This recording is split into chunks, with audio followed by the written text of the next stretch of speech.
نعرہ تکبیر اور محبت بولیے نعرہ رسالت، نعرہ تحقیق، نعرہ حیدری، نعرہ غوثیہ، نعرہ تجانیہ، آمد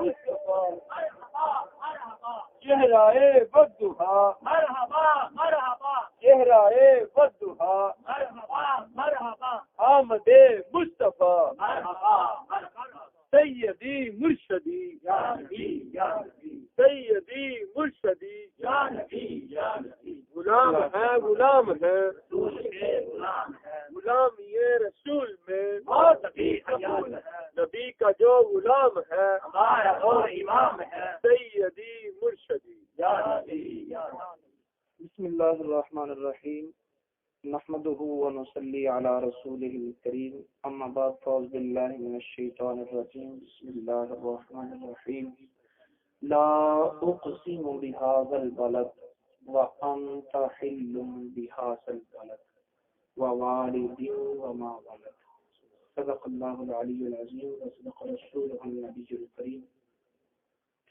نحن على ذلك من الشاهدين والشاكرين والحمد لله رب العالمين، ان الله وملائكته يصلون على النبي يا ايها الذين امنوا صلوا عليه وسلموا تسليما، والصلاه والسلام عليك يا سيدي يا رسول الله وعلى آلك واصحابك يا حبيب الله، الصلاه والسلام عليك يا سيدي يا رسول الله وعلى آلك واصحابك يا محبوب رب العالمين، اللهم صل وسلم وبارك على سيدنا ومولانا محمد كريم الآباء والأمهات وعلى آله وأصحابه وأولياء أمته وعلماء ملته وأمته أجمعين عدد كرمك يا كريم يا كريم يا كريم يا كريم۔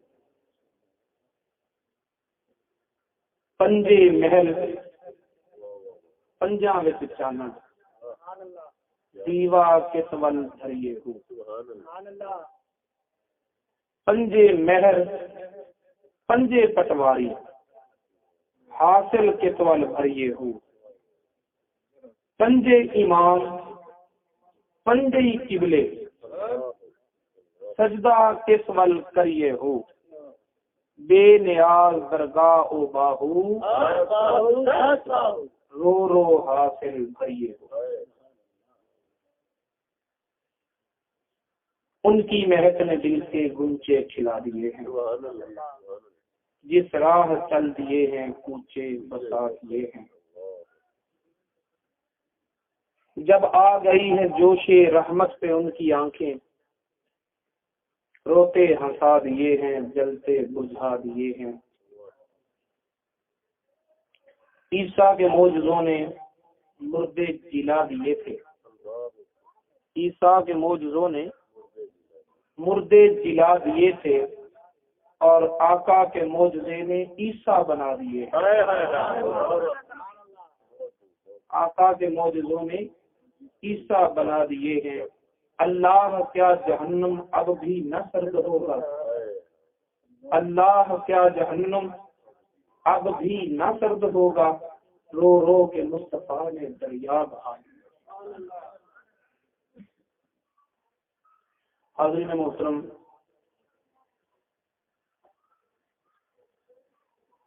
میلاد مصطفیٰ صلی اللہ علیہ وسلم کی یہ محفل پاک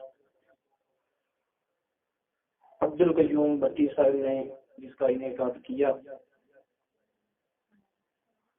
اور اصل بات یہ ہے کہ کملی والے محبوب نے اپنے ذکر کے لیے خوش قسمتوں کا انتخاب کیا، سبحان اللہ۔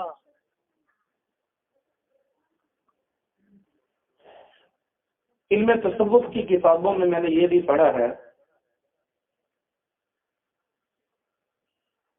کہ نبی پاک صلی اللہ تعالی وسلم سے بڑھ کر کوئی فنا فی اللہ نہیں، کملی والے محبوب سے بڑھ کر کوئی فنا فی اللہ نہیں ہے۔ اور نہ ہی نبی پاک صلی اللہ علیہ وسلم سے بڑھ کر کوئی باقی بھی نہ ہے، کیونکہ بقا بحیثیت ثنا نصیب ہوتی ہے۔ اور پھر گفتگو کرتے ہوئے بعض اہل معرفت نے یہ بھی کہا کہ نبی پاک صلی اللہ تعالی علیہ وسلم خدا کی ذات میں اتنی فنا ہو چکے ہیں کہ اللہ رب العزت کی صفات محبوب کی ذات میں جلوہ گر ہے۔ خدا کی صفتیں ذات مصطفیٰ میں جلوہ گر ہیں، اور فنا کا مکان ہی یہ ہے، جو جتنا خدا کی ذات میں فنا ہوتا جائے گا اپنے رضائل سے مجرد ہوتا جائے گا اور اس کی صفات سے متصف ہوتا جائے گا۔ یہاں تو حضرت بایزید بستامی رحمۃ اللہ علیہ کو سن لیں تو ان کے وہ مقامات نظر آتے ہیں کہ عقل دنگ رہ جاتی ہے۔ شیخ سید عبد القادر جیلانی کے حالات کا مطالعہ کرنے تو وہاں نظر آ رہا ہے، نظر تو الی بلاد اللہ جمعا فخردلۃ علی حکم اتصالی، اللہ تعالیٰ کے جتنے بھی جہان ہیں وہ میں اپنے ہاتھ کی ہتھیلی پر رائی کے دانے کی طرح دیکھ رہا ہوں۔ یہ مقام غوثیت ہے، یہ مقام شیخ سید عبد القادر جیلانی ہے، اور ہزاروں شیخ سید عبد القادر جیلانی اکٹھے ہو جائیں ایک صحابی نہیں بنتا۔ تو جس کے صحابی تک نہ پہنچنے والا وہ سارے جہانوں کو دیکھ رہا ہے تو اس آقا کی نگاہ کا عالم کیا ہوگا۔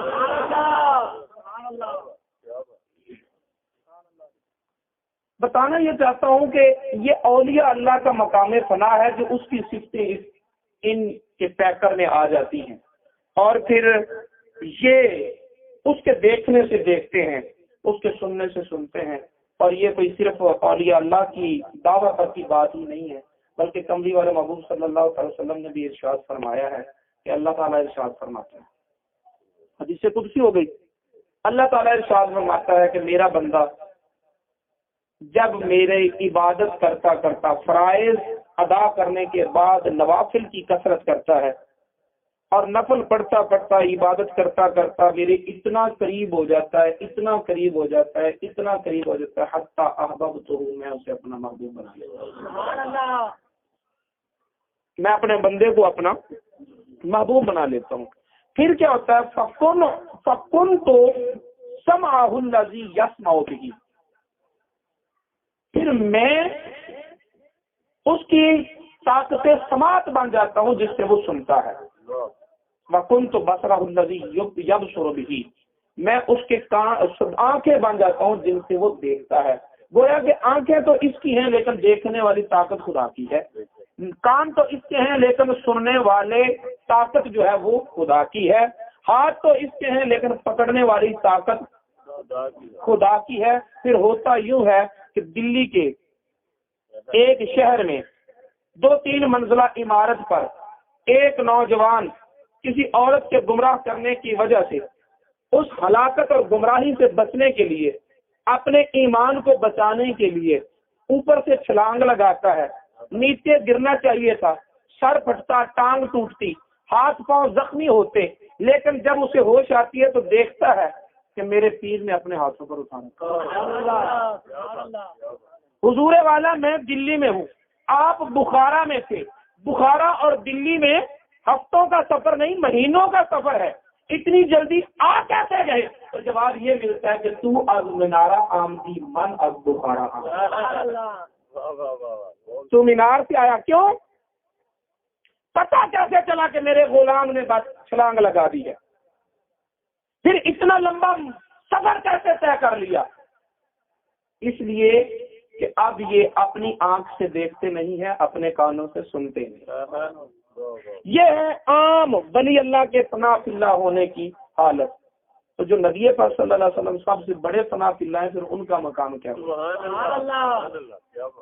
تو اسی بحث کرتے کرتے، یہی بحث کرتے کرتے اہل تصوف نے یہ کہا کہ حقیقت یہ ہے کہ اللہ رب العزت کی ایک صفت ہے، اللہ تعالیٰ کی ایک صفت ہے اللہ تعالیٰ فرماتا ہے انا جلیس و من ذاکرنی، جو مجھے یاد کرتا ہے میں اس کے پاس ہوتا ہوں۔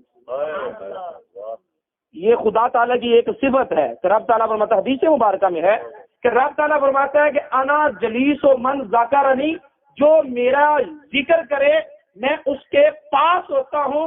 اور کملی والے محبوب اللہ کی تمام صفات کے مظہر ہیں، اس کی ذات میں فنا باللہ ہو گئے ہیں، اور فنا باللہ ہونے کے بعد جو مقام بقا ملا تو اس کا تقاضا یہی ہے کہ جو کوئی مصطفیٰ کو یاد کرتا ہے مصطفیٰ اس کے ساتھ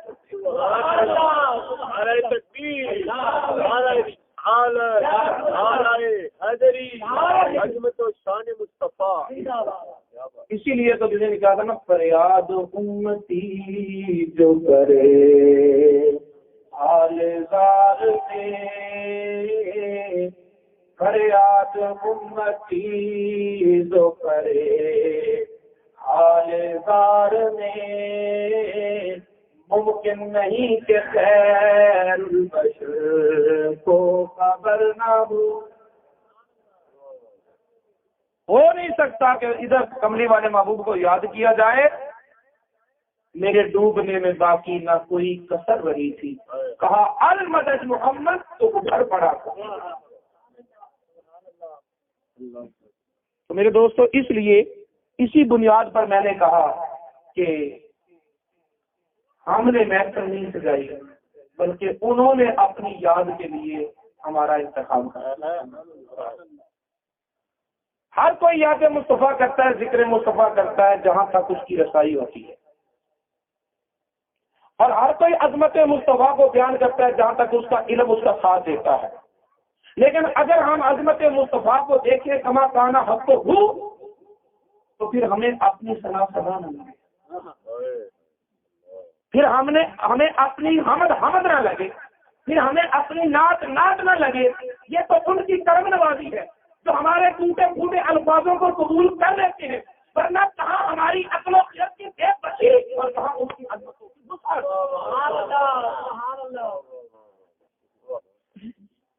اگر کوئی ایف سے ہو، ایم اے ہو، ڈبل ایم اے ہو، اور اس کا تعارف کروانے والا کہے اس نے پرائمری میں بڑے نمبر لیے ہیں، اس نے پرائمری میں فلاں کو ٹاپ کیا، فلاں کو ٹاپ کیا، یہ اس کی مہربانی ہے نا کہ وہ اس کی چھوٹی سی تعریف کو قبول کر لے، کیونکہ اس کی اپنی رسائی جو پرائمری تک ہے وہ 5 سے آگے کچھ نہیں جا سکتا۔ تو اسے کیا پتا کہ اس کے آگے مڈل بھی ہے، اس کے آگے میٹرک بھی ہے، ایف اے بھی ہے، بی بی اے بھی ہے، پھر کہیں جا کر میں آتا ہے۔ ارے یہ اس کی مہربانی تو ہماری چھوٹی موٹی تعریف کو قبول کر لیتے ہیں۔ جو عرشوں کا مہمان ہو تو ہماری زمین پر بیٹھتے والے کی تعریف، ہماری تمام تر حمدیں نیچے ہیں، ہماری تمام تر تعریفیں نیچے ہیں، ہماری تمام تر عظمت و خوبی کا بیان نیچے ہے، اور لگنے والی دھول مجھ سے بہت ہر ایک نے اپنی ہمت اور اپنی وسعت اور اپنے مقام کے مطابق تاریخ مصطفیٰ کی۔ آج میں مختصر وقت میں عظمت مصطفیٰ کا وہ پہلو آپ کے سامنے رکھنا چاہوں گا جو سلطان العارفین نے دیا۔ اگر پیار ہے تو ذرا پیار سے بولو۔ میں نے حدیث مبارکہ ضمنی طور پر آپ کو سنائی، یہ جو آواز گونجتی ہے اسے بتا دیں، ان کو تھوڑی بڑی کم، آواز بس سمجھ آنی چاہیے اور سانس بھی نہیں کھینچے تو بہتر ہے۔ اللہ رب العزت ارشاد فرماتا ہے کہ میرا بندہ من آدمی ولی فقط آذنتہ بالحرب،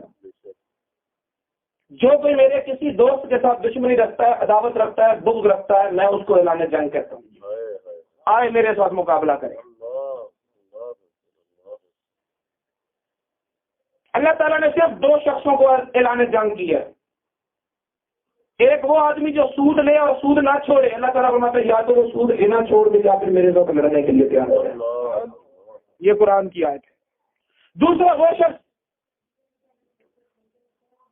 کہ جو اللہ تعالیٰ اللہ والوں سے عداوت رکھے، بغض رکھے، داتاری اجمیری سے بغض رکھے، خواجہ اجمیری سے بغض رکھے، فرید الدین گنجی شکر کا نام لینے سے جلے، خواجہ نظام الدین محبوب الہی کے نام سے عداوت رکھے، سلطان العارفین کے نام سے اسے بغض ہو، اللہ تعالیٰ فرماتا ہے یا تو ان کی دشمنی چھوڑ دے یا پھر میں بھی تیرا دشمن ہوں. تیرے سجدوں کی وجہ سے میں اپنا یارانہ نہیں چھوڑوں گا. تو مجھے عبادت کر کر کے دکھاتا ہے, مجھے گلی گلی پھر کے دکھاتا ہے, میرے نام کی تبلیغ کر کر کے دکھاتا ہے, اور تیرے چند سجدوں کی وجہ سے میں سلطان کو چھوڑ دوں, تیری تھوڑی سی عبادت کے لیے میں اپنے دادا علی اجمیری کو چھوڑ دوں, میں خواجہ اجمیری کو چھوڑ دوں جنہوں نے میرا نام میرے مصطفیٰ کے نام پر قربانی اور زندگیاں دی ہے, میں انہیں چھوڑ دوں. یاد رکھ تیرے سجدوں کی میری بارگاہ میں کوئی قیمت نہیں, میں ان کے ٹھوکر پر تیرے سجدوں کو قربان کروں. لبیک لبیک یا رسول یا رسول, لبیک لبیک یا رسول یا رسول. گستاخ رسول کی یہ ایک صدا, سرتن سے جدا, سرتن سے جدا. گستاخ رسول کی یہ ایک صدا, سرتن سے جدا, سرتن سے جدا. تو اللہ تعالیٰ اس کو اعلان جنگ کہتا ہے کہ آپ پھر میرے ساتھ لڑ, تیری نسلیں بھی اگر رہ گئیں تو مجھے کہنا. اسی حدیث مبارکہ کا اگلا حصہ اللہ تعالیٰ ارشاد فرماتا ہے کہ جب میرا کوئی بندہ میری عبادت کرتا ہے نا, تو جو میں نے اس پر فرض کیا ہے اس سے بڑھ کر مجھے اس کی کوئی عبادت بھی پیاری نہیں ہے. تو سب 5 ویلے ہر ویلے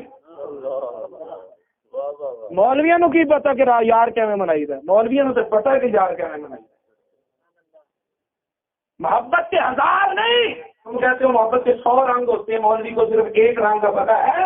محبت کے 100 نہیں, 1000 نہیں, لاکھ نہیں, کروڑوں رنگ ہیں, لیکن جس کے لیے رنگ اپنائے جا رہے ہیں اس سے تو پوچھو کہ مولا تیری محبت کا میرا یہ رنگ اپنایا ہے اسے پسند بھی ہے کہ نہیں. وہ تو کہہ رہا ہے تو حبون اللہ فاتبعونی, میرے پیارے اعلان کر دے میری محبت کے کروڑوں رنگ ہیں, لیکن مجھے وہی پسند ہے جو مدینے والے کا رنگ ہے. سبحان اللہ. یہودی بھی کہتے تھے کہ ہم محبت کرتے ہیں, نحن ابناء اللہ و احباؤہ, ہم اللہ کے پیارے ہیں, ہمیں نہیں عذاب دے گا, ہمیں کسی نبی کا پیغمبر کا کلمہ پڑھنے کی ضرورت نہیں. اللہ تعالیٰ نے فرمایا کہ اپنی محبت رکھیں اپنے پاس کے بعد اپنے پاس. مجھے تو اس کی محبت پسند ہے جو میرے ساتھ محبت کرتا ہے, وہ میرے محبوب کے رنگ میں رنگا جائے. سبحان اللہ, سبحان اللہ. یہ کتنی تعجب کی بات ہے کہ جس پر قرآن نازل ہوا مجھے نہیں پتا چلا کہ نماز پڑھنا کیا ہوتا ہے, نماز قائم کرنا کیا ہوتا ہے. جس پر قرآن اترا وہ تو 5 وقت پڑھتا رہا. اللہ تعالیٰ یاد رکھو جو میں نے فرض کیا ہے, اگر کوئی اسے چھوڑ کر جو عبادت کرتا ہے مجھے وہی پسند ہے جو میں نے انہیں کہا ہے. اور جو کوئی فرض سے بعد عبادات کی کثرت کرتا میرا قرب پا لیتا ہے, تو میرے قرب کا یہ فیض ہوتا ہے کہ آنکھیں اس کی ہیں, دیکھتا نہیں تھا. اب اس مقام کو سمجھنا ہے تھوڑا سا. بیسیکلی بنیادی طور پر انسان کا پورا وجود تاریخ ہے, پورا وجود تاریخی ہی تاریخی ہے. اللہ تعالیٰ نے اسے 5 طاقتیں دی ہیں جس کو حواس خمسہ کہا جاتا ہے. 5 طاقتیں جس کو اللہ حواس خمسہ کہا جاتا ہے. اگر آپ کو بات کی سمجھ آ رہی ہے تو پلیز آپ مجھے بھی سمجھاتے رہیں کہ ہاں ہمیں سمجھ آ رہی ہے. ایک ہے قوت لامسہ, پورے وجود کے اندر ہے. جو بھی انسانی جسم کے ساتھ, صرف ناخنوں میں قوت لامسہ نہیں ہے, بالوں میں بھی قوت لامسہ نہیں. بالوں اور ناخنوں کے علاوہ پورے وجود انسانی میں جہاں بھی کوئی چیز ٹچ ہوگی فوراً دماغ پر اطلاع پہنچ جائے گی کہ یہ نرم ہے, یہ ملائم ہے, یہ سخت ہے, یہ کھردری ہے, یہ گرم ہے, یہ ٹھنڈی ہے. یہ بھی ایک علم کا دروازہ ہے, اس راستے سے بھی علم آتا ہے. ایک قوت باصرہ ہے, دیکھنے کی طاقت. آنکھوں کے زاویے میں جو چیز بھی آئے گی فوراً دماغ تک اطلاع پہنچ جائے گی, خبر پہنچ جائے گی کہ میں نے اس رنگ کی, اس انداز کی حسین یا کبھی یا خوبصورت یا بدصورت, اچھی سفید کالی, کیا وہ چیز دیکھی ہے. اطلاع, یہ بھی علم کا ایک دروازہ ہے. کچھ چیزیں ہیں جن کا علم چھونے سے ملتا ہے کہ یہ ملائم ہے, کھردری ہے, نرم ہے, گرم ہے, ٹھنڈی ہے. دوسری کچھ چیزیں وہ ہیں جن کا علم دیکھنے سے ملتا ہے. یہ بھی علم کا ایک دروازہ ہے. تیسرا دروازہ علم کا ہے قوت سامعہ. آوازیں اچھی ہیں بری ہیں، سریلی ہیں بے سری ہیں، یہ قوت سامعہ سے خبر ملتی ہے. یہ بھی ایک علم کا دروازہ ہے. اس سے بھی کچھ معلومات ملتی ہیں. کتنی طاقتیں ہو گئی؟ چوتھی قوت ہے قوت شامہ، خوشبو یا بدبو کا علم، اسی سے ملتا ہے. توجہ ہے ذرا. اور پانچویں قوت ہے قوت ذائقہ، میٹھی ہے کڑوی ہے کھٹی ہے کیا چیز ہے، یہ ان چیزوں کا علم جو ہے وہ قوت ذائقہ سے ملتا ہے. یہ 5 چیزیں ہیں جن کو کہا جاتا ہے حواس خمسہ. یہ دراصل 5 دروازے ہیں جو علم کا شکار کرتے ہیں، دماغ کو اطلاع دیتے ہیں. انسان کو حاصل ہونے والا علم انہی 5 دروازوں سے حاصل ہوتا ہے. اور وہ علم جو ان 5 دروازوں کی پہنچ سے باہر ہو، اس کے لیے اللہ تعالیٰ نے ایک اور طاقت دے رکھی ہے جس کو کہتے ہیں عقل. جس کو کیا کہتے ہیں؟ عقل. توجہ ہے. عقل کے ذریعے کچھ ایسی چیزیں بھی ہیں جن کا ادراک حاصل ہو جاتا ہے، جن کو ان 5 مدرکات یہ حاصل نہیں کر سکتے، انہیں عقل حاصل کر لیتی ہے. کبھی چھٹی حس بھی اسے کہہ دیتے ہیں. ٹھیک ہے. خوابوں کے ذریعے جو علوم ملتے ہیں وہ یہی عقل ہی جانچ پڑتال کرتی ہے. آنکھ خبر دیتی ہے، عقل اسے پرکھتی ہے یہ خبر سچی ہے یا جھوٹی ہے. کان خبر دیتے ہیں، عقل انہیں پرکھتی ہے یہ صحیح ہے یا خراب ہے. زبان خبر دیتی ہے، عقل اس کو جانچتی ہے. جس کی عقل ٹھیک نہ ہو اس کے یہ 5 دروازے بھی بند ہی سمجھو. پاگل کسے کہتے ہیں؟ وہ دیکھتا تو ہوتا ہے لیکن عقل کام نہیں کرتی. توجہ ہے. تو جو چیزیں ان 6 کے 6 دروازوں سے داخل نہ ہو سکیں اسے کہتے ہیں یہ غیب ہے.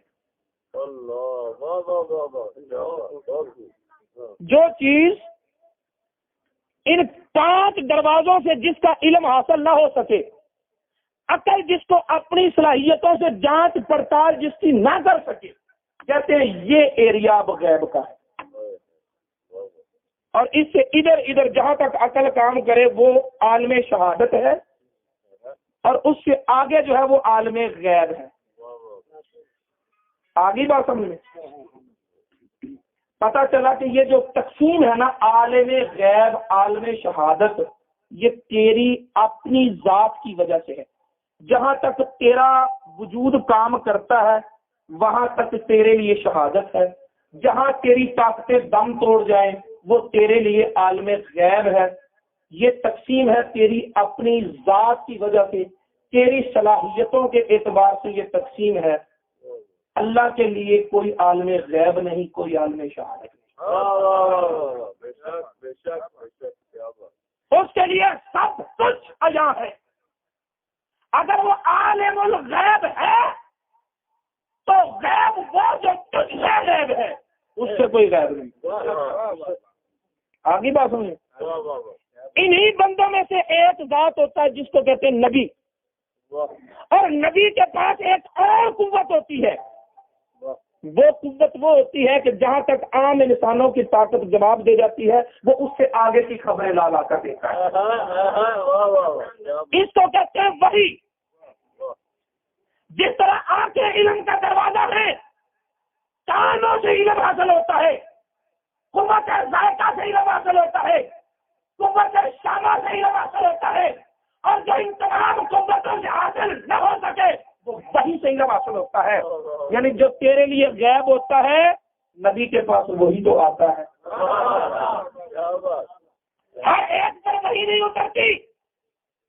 ہر ایک کے پاس غیب کے جہان میں جا کے وہاں سے علم لانے والی طاقت نہیں ہوتی.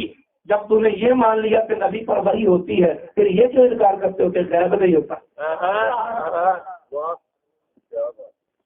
لیکن میرا مقصد جہاں یہ سمجھانا تھا کہ جہاں تک عالم شہادت ہے وہاں تک تو عالم شہادت ہے. آنکھ کام کرتی ہے، آنکھ نہیں کام کرتی. کان کام کرتا ہے، چلو کان بھی نہیں کام کرتا. قوت شامہ کام کرتی ہے، چلو قوت شامہ بھی کام نہیں کرتی. قوت ذائقہ کام کرتی ہے. چاروں قوتیں کام نہیں کرتی. قوت لامسہ کام کر جاتی ہے. جب یہاں جب پانچوں کی پانچوں آواز جواب دے گئے،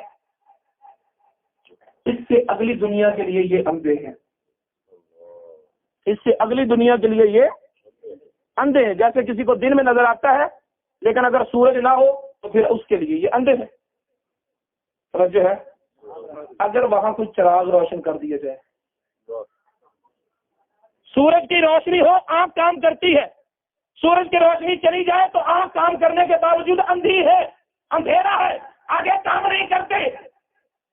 تو اسی طرح یہ حواس اپنی اپنی پہنچ تک کام کرتے ہیں، اور جہاں پر یہ کام چھوڑ دیتے ہیں تو اس سے آگے کے لیے یہ اندھے ہیں، اندھیرے میں ہے. اگر وہاں چراغ روشن ہو جائے تو پھر آنکھ رات کو بھی کام کرتی ہے. توجہ ہے؟ اسی طرح یہ پانچوں حواس اپنی اپنی طاقت، اپنی اپنی ارینج کے مطابق کام کرتے ہیں. جہاں نہیں کام کرتے وہاں کے لیے اندھے ہیں. اگر وہاں عبادت کا چراغ روشن ہو جائے، وہاں عبادت کا چراغ روشن ہو جائے تو پھر جب وہ روشنی آنکھوں میں آتی ہے تو اللہ تعالیٰ کا مطلب کون تو باسارا الذی یبصر بہ، میں اس کی آنکھ بنتا ہوں کہ جہاں تک آنکھ عام لوگوں کی کام کرتی ہے وہاں تک تو کام کرتی ہے، جہاں نہیں کام کرتی وہاں میرا نور کام کرتا ہے. وہ نور عبادت ہے، وہ نور. تو وہی نور جب ان حواس میں اتر آیا تو یہ فکر بشریت نور نور ہو گیا. تو پھر دن کا اندھیرا ہو، دن کا اجالا ہو تب بھی آنکھ کام کر رہی ہے، رات کا اندھیرا ہو آنکھ تب بھی کام کر رہی ہے. یہ نقطہ آپ کو سمجھانا ضروری ہے تاکہ اگلی بات سمجھ آ جائے. اندھیرے اور تاریکی کا تصور جو میں نے دیا ہے، آنکھیں ایک حد تک کام کرتی ہیں، دیوار سے پیچھے کام نہیں کرتی، لیکن جب وہ نور عبادت آتا ہے تو پھر دیوار ایک کیا پہاڑوں کے پیچھے بھی ہو تو پھر مسجد نبوی میں کھڑے ہو کر کہتے ہیں یا ساریۃ الجبل. یہ نور عبادت ہے. توجہ ہے؟ انسان کے پانچوں حواس اندھے ہیں اپنی ارینج تک، اس سے آگے کام نہیں کرتے، لیکن جب ان میں نور عبادت آ جائے تو پھر یہ دیوار سے پیچھے بھی آنکھ دیکھتی ہے، صدیوں کی مسافت دور بھی ہو جائے تو کان سنتے ہیں. پھر قوت شامہ کا یہ عالم ہوتا ہے کہ مدینہ منورہ میں کھڑے مدینے کے تاجدار کہتے ہیں انی لعاجز نفس الرحمن من قبل الیمن، مجھے یمن کی طرف سے رحمت کی خوشبو آ رہی ہے. کیونکہ وہاں ایک عاشق زار حضرت ویسے کرنی سانس جو لے رہے ہیں، وہاں رحمت کی خوشبو آ رہی ہے. تو سلطان العارفین نے اسی مقام پر فرمایا تھا کہ ہر آدمی کے 5 حواس ایک ارینج تک کام کرتے ہیں، آگے ان کو نور کی ضرورت ہے، لیکن اگر نور ملے گا تو وہ آنکھیں جو ہے وہ نور ہو جائیں گی، پھر خدا کی طاقت سے دیکھے گا، کانوں میں نور آئے گا، پھر خدا کی طاقت سے سنے گا، پھر جب خدا کی طاقت سے سنے گا تو پھر المدد یا غوث اعظم کہو کافی سنے گا. خدائی طاقت جو آ گئی. سلطان العارفین فرماتے ہیں کہ ہر ایک کے یہ حواس روشن ہوتے ہیں عبادت کے چراغ سے، ہر ایک کے حواس روشن ہوتے ہیں. یعنی شیخ سید عبد القادر جیلانی اللہ کے سارے جہانوں کو دیکھنے لگے جب انہوں نے اتنی عبادت کی کہ 40 سال تک عشاء کے وضو سے فجر کی نماز پڑھی. پھر اتنا دیکھنے لگے، اتنا سننے لگے. بابا فرید الدین گنجر سرکار، حضرت خواجہ علی حجویری، حضرت بھائی عزیز بستانی، حضرت ویسے کرنی، یا جتنے بھی اہل اللہ ہوں، اور تو اور حضرت عمر فاروق کو بھی دیکھو. ایک وقت وہ ہے جب کہہ رہے ہیں مدینے میں کھڑے ہو کر ساریہ کہ حمد کے پہاڑوں میں تو وہاں پر پہنچ کر وہ نہیں دیکھ رہا جو مسجد نبوی سے دیکھ رہا. پہاڑ کے پیچھے سے دشمن آتا ہے، لیکن وہی عمر مکے میں یہ نہ جان سکے کہ میری بہن اور میرا بہنوئی اسلام قبول کر چکے. ایک وقت وہ تھا کہ جب مکے میں رہتے ہیں تلوار اٹھائی ہوئی ہے، کدھر جا رہے ہو؟ میں دین کو یہیں پر ختم کرنے جا رہا ہوں. کہا گیا عمر پہلے اپنے گھر کی تو خبر لے, یہ نیا دین تو تیرے اپنے گھر میں بھی آ چکا ہے. پتا چلا کہ عمر ایک وقت وہ ہے کہ جب مکے میں رہ کر مکے کے حالات سے بے خبر ہے, اور ایک وقت وہ ہے کہ مدینے میں کھڑا نہاور کے پہاڑوں کی خبریں دے رہا ہے. اس وقت نور عبادت کا چراغ روشن نہ ہوا تھا, اس لیے آواز کام نہ کرتے تھے. پتہ چلا کہ صحابی کو بھی دیکھیں تو اسے بھی روشنی ملی ہے نور عبادت سے. سلطان العارفین فرماتے ہیں کہ ہر ایک کے حواس کو چمکا دیا نور عبادت نے. اب میں نور عبادت پکڑ کر جب دیکھتا ہوں نا سرکار مدینہ کو, پنجے محل پنجاب کی چانن, توجہ ہے, پنجے محل حواس خمسہ, قوت لامسہ, قوت ذائقہ, قوت باصرہ, قوت سامعہ, قوت جامسہ, شامہ, ساری قوتیں ہر ایک اندھیرے میں ہے, روشن آتی ہے نور عبادت سے. لیکن کملی والے محبوب کو دیکھو, نور عبادت کا چراغ وہ ٹمٹما رہا ہے اور تلاش کر رہا ہے, مولا میرے مصطفیٰ کے کس جگہ پر ٹھکانہ کروں. ہر جگہ سے پہلے ہی روشنی موجود ہے, ہر جگہ تو پہلے سے روشنی موجود ہے, ہر ایک چمچہ نور عبادت سے. لیکن کملی والے محبوب دیکھو, عبادات میں سب سے پہلی عبادت نماز نازل ہوئی تھی, لیکن اللہ تعالیٰ نے نماز کا حکم دینے سے پہلے محبوب کو بلایا عرش پر. اگر توجہ ہے تو ذرا پیار سے بول دو, بول دو. در و دیوار بھی آپ کے ذکر الہی پر گواہ ہو جائیں. ایسی گواہی بول دو یار, جو ابھی تک نہیں بولے وہ بھی بول دو.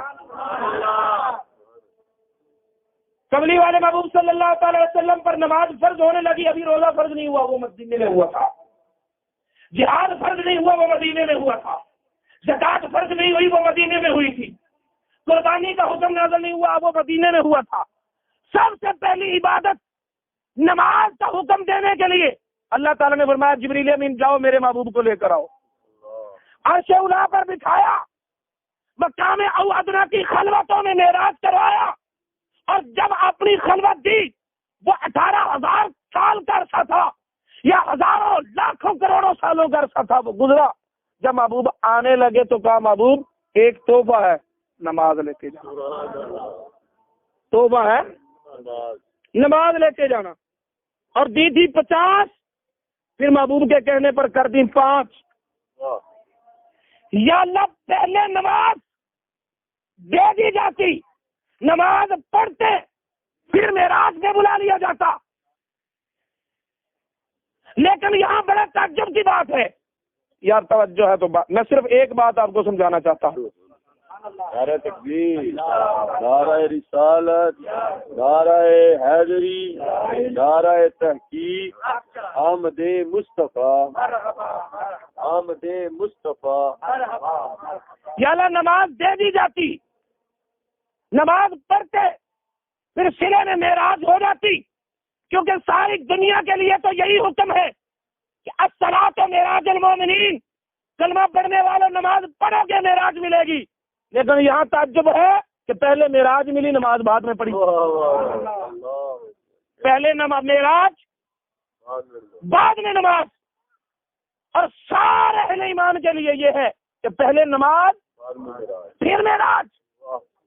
لیکن یہاں پہلے معراج پھر نماز. میرے رب کی حکمتیں یہی جواب دیتی ہیں کہ اگر نماز پہلے ہوتی, عبادت پہلے ہوتی, تو کہنے والے کہتے کہ مصطفیٰ کو عبادت نے یہ مقام دیا ہے.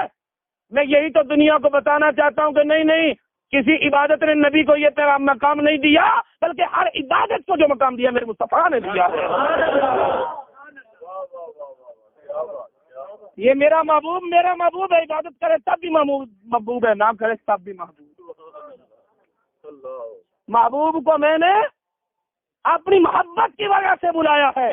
تو سلطان العارفین نے وہی نقشہ کہتے ہوئے کہا کہ یا رسول اللہ, ہر ایک کو عبادت کی ضرورت ہے, ہر ایک کو عبادت کی ضرورت ہے, لیکن پیارے محبوب عبادت کا چراغ آپ کے وجود میں جگہ تلاش کر رہا ہے، میں کس جگہ کو روشن کروں؟ ہر جگہ پہلے ہی روشن ہے، آنکھوں میں اتنی روشنی ہے، ابھی نمازیں پڑھی نہیں، جبریل کو پہلے دیکھتے ہیں، پہلے وہی نازل ہوئی تھی نا، ابھی نماز پڑھی نہیں اور اتنی قوت پہلے سے حاصل ہے کہ اللہ تعالیٰ فرماتے ہیں محبوب یہ قرآن اگر پہاڑوں پر نازل کرتا ریزہ ریزہ ہو جاتے، لیکن اس قرآن کا بوجھ نبی نے برداشت کیا اور 11 سال تک وہی نازل ہوتی رہی، پھر 11ویں سال نماز آئی، پتہ چلا نماز بعد میں پڑھ رہے ہیں، قرآن کو اخذ کرنے کی صلاحیتیں پہلے سے موجود ہیں۔ تنجے محل پنجا میں چانن دیوا کے طول دھریے ہوں، فرمایا میرے محبوب تیرے ہر عضو میں اللہ نے بنایا ہی نور سے اور وہ ایسا چانن ہے کہ جو بھی اس کے ساتھ لگتا ہے اسے ہی چمکا دیتے ہیں۔ فرماتے ہیں پنجے محل پنجا وچ چانن دیوا کتول دھریے ہوں، پنجے مہر پنجے پٹواری حاصل کتول بھریے ہوں۔ مہر جو ہوتا ہے نا، مہر اگر آپ کو پرانی حکومتوں کا نظام نسق معلوم ہے تو ہر گاؤں میں ایک مہر ہوتا تھا، ٹھیک ہے، جو زمینوں کے پانی کی قیمت ہوتی، ٹائم وغیرہ، ٹھیک ہے، اس طرح زمینوں کے کچھ ٹیکس ہوتے، وہ مہر جو ہے وہ پٹواری آگے جو ہے وہ حکومت کو جمع کرواتا، ٹھیک ہے۔ کہتے سلطان العارفین فرماتے ہیں کہ پنجے مہر پنجے پٹواری، یہ 5 حواس یہ مہر ہیں پورے بدن کے لیے، ان کا حساب و کتاب لے گا حساب لینے والا۔ ہاتھوں سے کیا کیا، زبان سے کیا کیا، جو 5 دروازے تھے علم کے وہ علم تو حاصل ہوتا رہا، پھر تو نے کیا کیا، یہ بدن کو اچھے کاموں پر لگایا برے کاموں پر لگایا کہاں رکھا؟ فرمایا کہ پنجے مہر، لیکن جب ذات مصطفیٰ کو دیکھیں تو مہر بھی وہی ہے، پٹواری بھی وہی ہے، کیونکہ یہ دیکھا جائے تو کملی والے محبوب ہر ایک کے ہاتھوں سے حساب ہوگا، اور کملی والے محبوب جب قیامت میں آئیں گے تو اللہ تعالیٰ کی بارگاہ میں نشان کیا ہوگا؟ ساری امت نبیوں کے خلاف نبیوں سے کہیں گے ہاں بھائی تم نے ہمارا پیغام پہنچایا، یا اللہ پہنچا دیا، گواہ کون ہے؟ امت محمدیہ گواہی دے گی، امت سے پوچھا جائے گا تم نے کیسے گواہی دی؟ کہیں گے یا اللہ ہمیں تیرے محبوب نے کہا تھا، ہم تیرے محبوب پر گواہی دے رہے ہیں۔ اب جب کملی والے محبوب گواہی دیں گے ساری کائنات کے لیے فیصلہ ہوگا، کوئی نہیں پوچھے گا کہ محبوب آپ کیسے گواہی دے رہے ہیں، آپ سے کوئی گواہ نہیں مانگا جائے گا، پتا چلا کہ زبان مصطفیٰ سے ساری کائنات کا حساب ہونا ہے۔ پنجے مہر پنجے پٹواری حاصل کے طول بھریے ہوں، کس نے حساب دینا ہے؟ کس نے حساب دینا ہے؟ لیکن پنجے امام سے پنجے قبلے سجدہ کے طول بھریے کریے ہوں، فرماتے ہیں ہم سب امام ہیں، ہم سب مقتدی ہیں، نبی امام ہے، اور جو بھی امام ہوتا ہے وہ قبلے کا پابند ہوتا ہے، لیکن کملی والے محبوب کو دیکھو یہ قبلے کا پابند نہیں ہے، مرضی آئے تو بیت المقدس کو منہ کر کے پڑھے، جب مرضی بدل جائے تو قبلہ بھی ساتھ ہی بدل جائے۔ کملی والے محبوب کی مرضی ٹھہر گئی کعبے پر، کعبہ فائنل ہو گیا، اگر میرے محبوب کی ایک بار مرضی پھر بدل جاتی تو یہ تو کعبہ اس لیے فائنل ہو گیا کہ یہی قبلہ ہے کہ پھر مرضی محبوب کی بدلی نہیں، اگر بدل جاتی توجہ ہے، اگر بیت المقدس بدل سکتا ہے تو کعبہ نہیں بدل سکتا۔ ہر امام قبلے کا پابند، لیکن محبوب تیرے لیے قبلے کی کوئی پابندی نہیں ہے، پنجے امام سے پنجے قبلے، سجدہ کے طول کریے ہوں، بے نیاز درگاہ و باہو رو رو حاصل بھریے۔ فرماتے ہیں بس یہی سمجھو کہ کملی والے محبوب کے بارے میں ڈرتے رہو، خدا بے نیاز ہے، تمہاری نمازوں کی اسے عادت نہیں، تمہارے روزوں کی اسے عادت نہیں، بس یہی ذہن میں رہے، یہی خیال میں رہے کہ اگر محبوب کی گستاخی ہو گئی تو وہ بڑا بے نیاز ہے،